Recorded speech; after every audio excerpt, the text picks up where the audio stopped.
మావా, మీ టీలో ఎవరైనా పిడికిడు ప్లాస్టిక్ ముక్కలు కల్పిస్తే తాగుతారా? వాళ్ళని చంపేస్తారు కదూ. కానీ నిజం చెప్పాలంటే పేపర్ కప్ లో టీ తాగిన ప్రతిసారి నవ్వుతూ ఎంజాయ్ చేస్తూ మీరు చేస్తున్న పనదే. ఇది టీ కాదు మావా, వేడి వేడి విషం. అసలు ఆలోచించండి, నీళ్లు తగిలితేనే పేపర్ చినిగిపోతుంది కదా, మరి వేడి వేడి టీ పోస్తే ఆ పేపర్ కప్ ఎందుకు కరగట్లేదు? ఎందుకంటే దాని లోపల ఒక సీక్రెట్ ప్లాస్టిక్ లేయర్ ఉంటుంది. ఆ వేడికి ఆ ప్లాస్టిక్ మెల్లగా కరిగి మీ టీలో కలిసిపోతోంది. ఒక ఐఐటి స్టడీ ప్రకారం ఒక కప్పు టీలో కేవలం 15 నిమిషాల్లో 25,000 మైక్రో ప్లాస్టిక్ ముక్కలు కరుగుతాయట. అంటే మీరు టీ తాగట్లేదు, ఒక ప్లాస్టిక్ సూప్ తాగుతున్నారు. ఇవి నేరుగా మీ రక్తంలోకి వెళ్లి సెటిల్ అయిపోతాయి.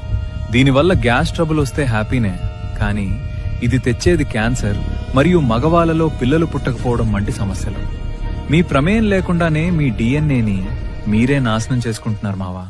స్టైల్ కోసం ఆరోగ్యాన్ని తగలబెట్టుకోకండి. దయచేసి గాజు గ్లాస్ మాత్రమే వాడండి. ఈ నిజం తెలియక ఇంకా పేపర్ కప్